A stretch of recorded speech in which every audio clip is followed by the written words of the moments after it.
ನಮ್ಮ ಪಕ್ಷದ ಹಿರಿಯರು ಬಸವನಗೌಡ ಪಾಟೀಲ್ ಯತ್ನಾಳ್ರು ಪದೇ ಪದೇ ನಮ್ಮ ಅಧ್ಯಕ್ಷರ ಬಗ್ಗೆ ಪ್ರಸ್ತಾಪ ಮಾಡ್ತಾರೆ. ಅಧ್ಯಕ್ಷ ವಿಜೇಂದ್ರ ಅವರ ಬಗ್ಗೆ, ಪಕ್ಷದ ಅಧ್ಯಕ್ಷರು ಅನಗತ್ಯವಾಗಿ ಒಂದಿಷ್ಟು ಚರ್ಚೆಗಳನ್ನ ಮಾಡ್ತಾರೆ.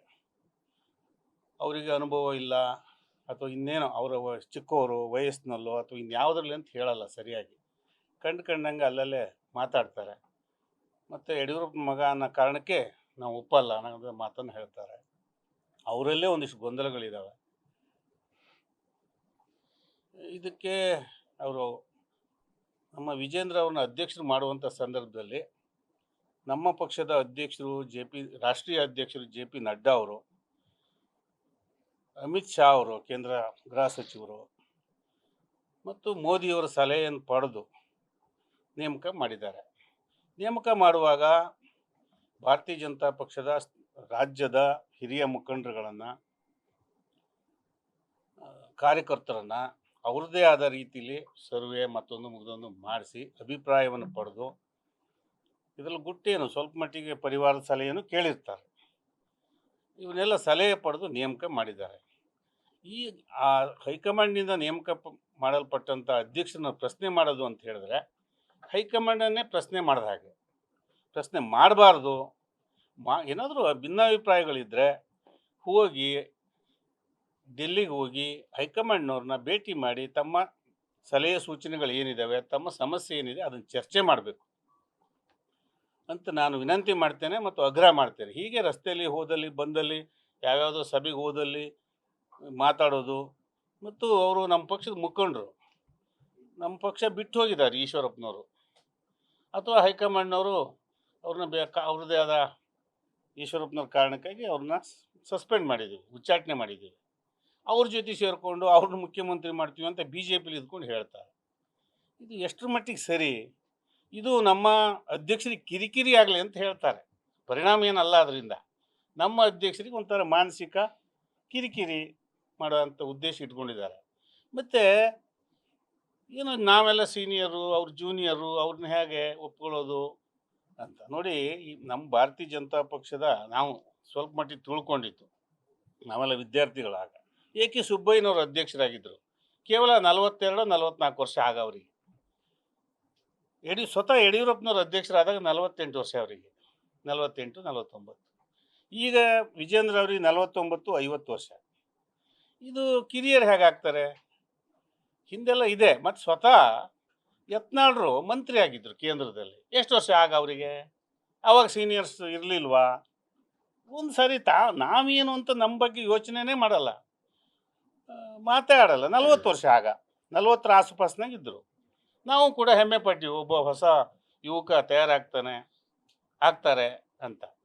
ನಾವಿನ್ನೂ ಬಿ ಜೆ ಪಿಗೆ ಆಗ ಬಂದಿರಲಿಲ್ಲ, ಆದರೂ ಒಬ್ಬ ಒಳ್ಳೆಯ ಒಂದು ನಾಯಕತ್ವ ಬರ್ಬೋದು ಅಂತ ಹಾಗೆ ನಿರೀಕ್ಷೆ ಮಾಡಿದ್ವಿ. ಈಗಲೂ ಯತ್ನಾಳ್ರು ಯಾಕೆ ಹಾಗೆ ನಿರೀಕ್ಷೆ ಮಾಡಬಾರ್ದು? ವಿಜೇಂದ್ರ ಒಬ್ಬ ಯುವ ಮುಖಂಡ, ಬೆಳೀತಾ ಇದ್ದಾರೆ ಅಂತ ಯಾಕೆ ಆ ಥರ ತಿಳ್ಕೊಬೇಕು ಅಂತ ವಿನಂತಿ ಮಾಡ್ತೇವೆ. ಇಲ್ದಿದ್ರೆ ನಾವು ಅವ್ರ ವಿರುದ್ಧ ಹೈಕಮಾಂಡಿಗೆ ದೂರ ಈಗಾಗಲೇ ಗಮನಿಸ್ತಾ ಇದೆ ಹೈಕಮಾಂಡು. ನಾವು ಅದಕ್ಕೆ ನಾವು ಹೋಗಿ ಭೇಟಿ ಮಾಡಿ ಈ ಥರ ಆಗೋದು ಸರಿಯಲ್ಲ. ವಿಜೇಂದ್ರ ಒಬ್ಬರೇ ಅತ್ಯಂತ ಕಿರಿಯ ವಯಸ್ಸಿನಲ್ಲಿ ಅಧ್ಯಕ್ಷರಾದವರು ಅಲ್ಲ. ಸ್ವತಃ ನಮ್ಮ ಕಟೀಲ್ ಅವರು ಕೂಡ ಒಂದು 52-53ರಲ್ಲಿ ಅಧ್ಯಕ್ಷ, 52-53 ವರ್ಷಕ್ಕೆ ಅಧ್ಯಕ್ಷರಾಗಿದ್ದರು, ನೋಡಿದ್ದೀವಿ ನಾವು. ಹೀಗೆ ಇಲ್ಲ ಸಲ್ಲದ ಮಾತಾಡ್ತಿರೋದು ಕಾರ್ಯಕರ್ತರಲ್ಲಿ ಗೊಂದಲವನ್ನು ಮೂಡಿಸ್ತದೆ. ಬರೀ ನಮ್ಮ ರಾಜ್ಯದಲ್ಲಿ ಅಷ್ಟೇ ಅಲ್ಲ, ಫಡ್ನವೀಸು ಮುಖ್ಯಮಂತ್ರಿ ಆಗಿದ್ದರು ಮಹಾರಾಷ್ಟ್ರದಲ್ಲಿ, ಈಗ ಉಪಮುಖ್ಯಮಂತ್ರಿ ಆಗಿದ್ದಾರೆ. ಅವ್ರಿಗೆ ಎಷ್ಟು ವರ್ಷ? 40ರ ಆಸ್ಪಾಸ್ ಇದ್ದರು. ಸಾವಂತ್ ಅವರು ಗೋವಾದಲ್ಲಿ ಸಿ ಎಂ ಆಗಿದ್ದಾರೆ. ಈಗ ಅವರಿಗೆ ಅಧ್ಯಕ್ಷರಾಗಿದ್ದಾಗ ಅವರು ಪಾರ್ಟಿ ಸಂಘಟನೆಯಲ್ಲಿ ಜವಾಬ್ದಾರಿ, ರಾಜ್ಯ ಮಟ್ಟದ ಜವಾಬ್ದಾರಿ ತೊಗೊಂಡಾಗ 45-46 ಆಸ್ಪಾಸ್ನಲ್ಲೇ ಇದ್ದವರು. ಇದು ಹೊಸದಲ್ಲ. ಇದನ್ನು ಅರ್ಥ ಮಾಡ್ಕೋಬೇಕು ಅವರು. ತಾವು 40 ವರ್ಷ ಕೇಂದ್ರದಲ್ಲಿ ಸಚಿವರಾಗಿದ್ದೀವಿ ಅನ್ನೋದು ಮರ್ತೋಗ್ಬಿಟ್ಟಿದೆಯೇ? ಅಷ್ಟೇ ಅಲ್ಲ, ಈಗ ವಿಜೇಂದ್ರ ಅವರು ಅಧ್ಯಕ್ಷರಾದರು, ಹೈಕಮಾಂಡ್ನವ್ರು ಮಾಡಿದರು, ನಾವೆಲ್ಲ ಒಪ್ಕೊಂಡ್ವಿ, ತಾವೆಲ್ಲ ಒಪ್ಕೊಂಡ್ರಿ. ಅಧ್ಯಕ್ಷರಾದ ಮೇಲೆ ಈ ಸರ್ಕಾರವನ್ನು, ವಿಶೇಷವಾಗಿ ಸಿದ್ದರಾಮಯ್ಯನಂಥ ದೊಡ್ಡ ಲೀಡರ್ ಅವರು, ಯಾರೇನೇ ಹೇಳಲಿ ಆ ಪಾರ್ಟಿಲಿ ಮತ್ತು ರಾಜ್ಯದಲ್ಲಿ, ಅಂಥವ್ರನ್ನು ಇವತ್ತು ತುದಿಗಾಲ ಮೇಲೆ ನಿಲ್ಲಿಸಿದ್ದಾರೆ. ಇದು ನಮ್ಮ ಪಕ್ಷದ ಹೋರಾಟ. ಹಿರಿಯರ ಸಲಹೆ ಪಡೆದು, ಮಾರ್ಗದರ್ಶನ ಪಡೆದು ಹೈಕಮಾಂಡ್ ಮಾರ್ಗದರ್ಶನ ಮತ್ತು ಸಲಹೆಗಳನ್ನು ಪಡೆದು ಇಲ್ಲಿ ಸಂಘಟಿಸಿದರು. ವಿರೋಧ ಪಕ್ಷದ ನಾಯಕರುಗಳು ಮತ್ತು ನಮ್ಮ ಹಿರಿಯ ನಾಯಕರು, ಲೋಕಸಭಾ ಸದಸ್ಯರು, ಮಾಜಿ ಮುಖ್ಯಮಂತ್ರಿಗಳು ಎಲ್ಲರೂ ಸಲಹೆ ಪಡೆದು ಸಮಯ ಕೊಟ್ಟು ಪಾದಯಾತ್ರೆಯನ್ನು ನಡೆಸಿದರು. ಎಷ್ಟರ ಮಟ್ಟಿಗೆ ಅಭೂತಪೂರ್ವವಾಗಿ ನಡೀತು. ಲಕ್ಷಾಂತರ ಜನ ಭಾಗವಹಿಸಿದರು. ಇದು ಹಾಗೆ ಸಾಧ್ಯವಾಯ್ತಾ? ಹಗಲು ರಾತ್ರಿ ತಿರುಗ್ತಿದ್ದಾರೆ. ನಾವು ನೋಡ್ತಾ ಇದ್ದೀವಿ.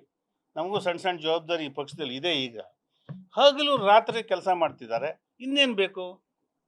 ಈ ಸರ್ಕಾರವನ್ನು ಇವತ್ತು ಇಡೀ ನಿಮ್ಮ ಮೀಡಿಯಾದಲ್ಲಿ ಯಾವುದೇ ಮೀಡಿಯಾ ಹಾಕಿದ್ರೂ ಸರ್ಕಾರವನ್ನು ತುದಿ ಕಾಲ ಮೇಲೆ ನಿಲ್ಲಿಸಿ ಯಾವ ಹಂತಕ್ಕೆ ತಂದು ನಿಲ್ಲಿಸಿದ್ದೀವಿ ಪಕ್ಷ.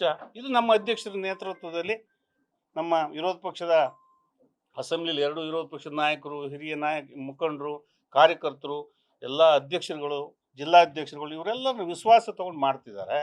ಅಷ್ಟೇ ಅಲ್ಲ, ವಿಜೇಂದ್ರ ಅವರು ಅಧ್ಯಕ್ಷರಾದ ಮೇಲೆ ಒಂದು ಯುವ ಪೀಳಿಗೆ, ಯುವ ಜನಾಂಗ ಯಾವ ರೀತಿ ಭಾಗವಹಿಸಿದರು ಅನ್ನೋದನ್ನು ಮಾಧ್ಯಮದ ಸ್ನೇಹಿತರು ತಾವು ನೋಡಿದ್ದೀರಿ.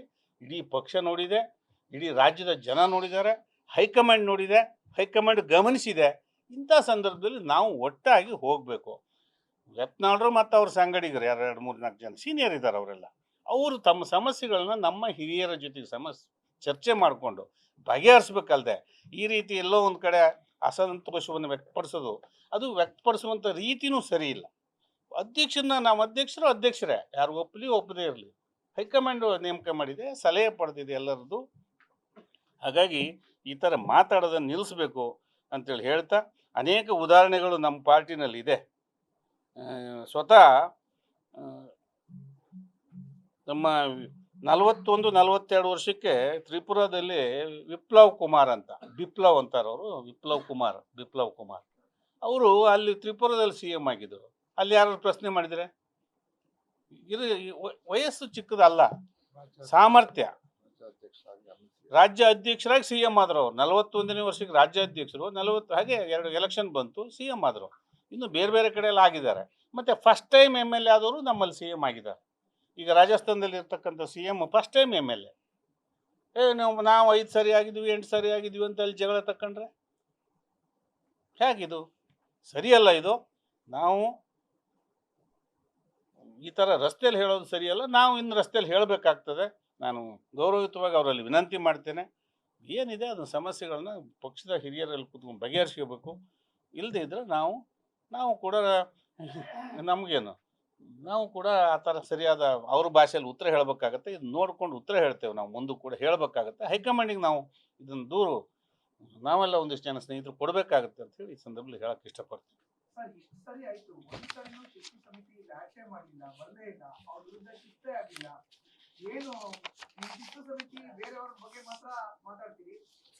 ಸಭೆಗಳು ಮಾಡ್ತಾರೆ, ಎಲ್ಲ ಮಾತಾಡ್ತಾರೆ, ಮಾಧ್ಯಮಕ್ಕೆ ಹೋಗ್ತಾರೆ, ಅವ್ರಿಗೇನು ಅಂಕೆ ಸಂಖ್ಯೆನೇ ಇಲ್ಲ. ಅಲ್ಲಿ ಶಿಸ್ತು ಸಮಿತಿನೇ ಅವ್ರ ಪ್ರಕಾರ ಇಲ್ಲ. ಅದಕ್ಕೆ ಮುಂದುವರೆದಾಗಿ ಕೇಳ್ಬಿಡ್ತೇನೆ. ಮೊದಲು ಹೇಳಿದಂತೆ ಅವ್ರನ್ನ ಶಿಸ್ತು ಕ್ರಮ ಆಗಿಲ್ಲ. ಒಂದು ಮೊನ್ನೆ ಸಭೆಯನ್ನ ಮಾಡಲಾಯಿತು RSS ಮತ್ತು ಬಿಜೆಪಿ ಸಭೆಯಲ್ಲಿ. ಅದು ಕೂಡ ಒಂದಿಷ್ಟು ಜನ ನೇರವಾಗಿ ವಿಜೇಂದ್ರ ಅವರು ಮತ್ತು ನಾಯಕತ್ವವಾಗಿ ಮಾತನಾಡಿರುವಂತ ಮಾಹಿತಿಗಳಿದ್ದಾರೆ. ಅಲ್ಲಿ ಸಂಘದ ಪ್ರಮುಖ ಹಿರಿಯರೆಲ್ಲರೂ ಕೂಡ ಇದ್ರು. ನೀವ್ ಹೇಳ್ತಾ ಇದ್ರೆ ಹೈಕಮಾಂಡ್ ಗಮನ ತರ್ತೇವೆ ಅಂತ ಹೇಳಿ, ಜೊತೆಗೆ ಅವ್ರ ಭಾಷೆಯಲ್ಲಿ ನಾವು ಕೂಡ ಏನ್ ಮಾತಾಡ್ಬೇಕಾಗತ್ತೆ ಅಂತ ಹೇಳಿ. ಹೈಕಮಾಂಡ್ ಇಷ್ಟು ಗೊತ್ತಿದ್ದು ಸುಮ್ಮನೆ ಇರೋದು ಕಾರಣ ಏನು? ಒಂದ್ ಕಡೆ ಶಿಸ್ತು ಸಮಿತಿಯವರ ಮೇಲೆ ಕ್ರಮ ಆಗಿಲ್ಲ, ಹೈಕಮಾಂಡ್ ಇಷ್ಟು ಗೊತ್ತಿದ್ದು ಮತ್ತೆ ಕ್ರಮ ತೆಗೆದುಕೊಳ್ಳುವಂತ ಅನಿವಾರ್ಯತೆ ನಿರ್ಮಾಣ ಆಗಿದ್ದೆ ಯಾಕೆ? ಅನಿವಾರ್ಯ ಏನಿಲ್ಲ. ನೋಡೋಣ, ಒಂದಿಷ್ಟು ಹೇಳ್ತಕ್ಕಂಥ ಅವ್ರವ್ರ ಹಂತದಲ್ಲಿ ಒಂದಿಷ್ಟು ಸರಿ ಮಾಡ್ತಕ್ಕಂಥ ಕೆಲಸ ನಡೆದಿರುತ್ತೆ. ಮುಂದೆ ನಾವು ಅದಕ್ಕೆ ಹೇಳಿದ್ವಲ್ಲ, ಇದು ನಮಗೂ ಕೂಡ ಇದೇ ಅನುಮಾನ ಯಾಕೆ ಅಂತೇಳಿ ನಾವು ಕೇಳ್ತೇವೆ. ಮುಂದೆ ನಾವು ಕೇಳ್ತೇವೆ. ಕಡೆ ಎಚ್ಚರಿಕೆ ನಾನು ಕೊಡೋದಲ್ಲ. ನಾನು ಅವ್ರ ಹತ್ರ, ಅವರೊಬ್ಬ ಮುಖ್ಯ ಸೀನಿಯರ್ ಲೀಡರು, 40ನೇ ವರ್ಷದಲ್ಲಿ ಕೇಂದ್ರದ ಸಚಿವರಾಗಿದ್ದರು, ವಾಜಪೇಯಿ ಗೌರ್ಮೆಂಟಲ್ಲಿ ಮಂತ್ರಿ ಆಗಿದ್ದರು. ಅವರು ಆಗ ಯಡಿಯೂರಪ್ಪನವ್ರು ಬೈದರು, ಇನ್ಯಾವುದೋ ಸಂದರ್ಭದಲ್ಲಿ ಜಗದೀಶ್ ಶೆಟ್ಟರ್ ಬೈದಿದ್ದು ನೋಡಿದ್ದೀನಿ, ಪ್ರಹ್ಲಾದ್ ಜೋಶಿ ಅವ್ರು ಬೈದಿದ್ದು ನೋಡಿದ್ದೀನಿ, ನಮ್ಮ ಕಟೀಲ್ ಅವ್ರನ್ನೇ ಎಂಥದೋ ಮಾತಾಡಿದ್ರು. ಹೀಗೆ ಮಾತಾಡ್ತಿದ್ದಾರೆ. ಈಗಲೂ ಅದೇ ಚಾಳಿ ಮುಂದುವರ್ಸ್ಯಾರೆ. ಆವಾಗಲೇ ಎಲ್ಲ ಒಂದು ಸ್ವಲ್ಪ ಕರೆದು ಬುದ್ಧಿ ಹೇಳಿದ್ರೆ ಆಗ್ತಿತ್ತು. ಮುಂದೆಲ್ಲ ಒಳ್ಳೇದಾಗಿ ಹೋಗ್ದಿದ್ರೆ ಒಂದು ಕ್ರಮ ಆಗ್ಬೋದು.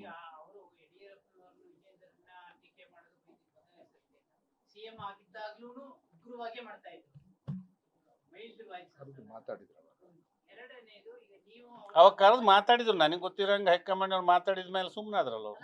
ಈಗಲೂ ಮಾತಾಡಬೇಕು ಅಂತ ನಮ್ದು ಆಗ್ರಹ ಇದೆ. ನಾವು ಬೈತಾ ಇಲ್ಲ. ಮನವಿ ಮಾಡ್ತಾ ಇದ್ದೀವಿ. ಅಲ್ಲ ಅದಕ್ಕೊಂದು ಎಸ್ ಸರ್, ಅದಕ್ಕೊಂದು ಅದಕ್ಕೆ ನಾವು ವಿನಂತಿ ಮಾಡ್ತಾ ಇದ್ದೀವಿ. ಈಗ ನಾನು ಬೈತಾ ಇಲ್ಲ ಅವ್ರನ್ನ, ಆದರೆ ಅವ್ರು ಸರಿ ಮಾಡ್ಕೋಬೇಕು. ಅವರದ್ದು ಸೀನಿಯರ್ ಲೀಡ್ರ್, ಅವರಿಗೂ 60 ವರ್ಷ, ಈಗ 62 ವರ್ಷ ಪಕ್ಷದ ಅವ್ರಿಗೆ ವಯಸ್ಸು ಇದ್ದಾರೆ. ಅವ್ರು ಮಾಡೋದು ಸರಿಯಲ್ಲ ಅಂತ ನಾವು ಹೇಳಬೇಕಾಗಿದೆ. ಈಗ ನಮ್ಮಂಥವ್ರು ಎಲ್ಲ ಅನೇಕ ಜನರು ಹೇಳಬೇಕಾಗಿದೆ. ನೋಡೋಣ, ಅವಾಗ ಯಾರು ಹೇಳ್ತಿರ್ಲಿಲ್ಲ, ನೋಡೋಣ ಸರಿ ಮಾಡೋದು ಅಂತ ಈಗ ನಾವು ಹೇಳ್ತಾ ಇದ್ದೀವಲ್ಲ, ಬೇರೆಯವ್ರು ಹೇಳ್ತಾ ಇದ್ದೀವಿ, ಗಮನಕ್ಕೆ ತರ್ತಾ ಇದ್ದೀವಿ. ಅವ್ರಿಗೂ ಅರಿವು ಆಗಬೇಕು, ಮೊದಲು ಅರಿವು ಮಾಡ್ಬೇಕಲ್ಲ ಅವರಿಗೆ. ಅಪೀಲು ಹೌದು, ಆಗ್ರಹನೂ ಹೌದು. ಅವ್ರು ಏನಿದೆ ಹಿರಿಯರ ಜೊತೆ ಕೂರ್ತು ಚರ್ಚೆ ಮಾಡ್ಕೊಳ್ಳಿ. ಮೀಡಿಯಾದಲ್ಲಿ ಹೇಳೋದು ಸರಿಯಲ್ಲ, ನಾನು ಹೇಳೋದೇ ಇವತ್ತು ಸರಿಯಲ್ಲ. ಆದರೂ ಅಂತಿಮ ನಮ್ಗೆ ಇನ್ನೇನು ಮಾಡಬೇಕು, ಇನ್ನೇನು ಮಾಡೋದು? ನಾನು ಮೀಡಿಯಾದಲ್ಲಿ ಹೇಳೋದು ಸರಿಯಲ್ಲ, ಆದರೆ ಎಲ್ಲಿವರೆಗೂ ಇದನ್ನು ಸಹಿಸ್ಕೊಳ್ಳೋದು?